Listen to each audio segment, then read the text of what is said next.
The next step is to install the roof edge profiles.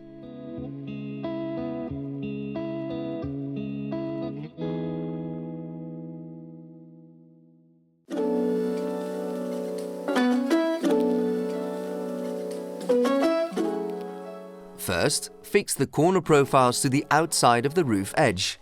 Secure them mechanically on top of the upstand. Leave a clearance of around 3 mm to allow the profile to expand with temperature changes.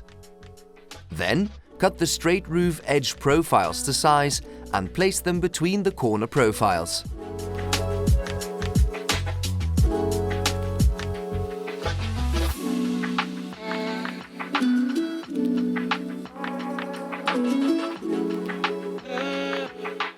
Screw the profiles in place, working your way around the entire roof.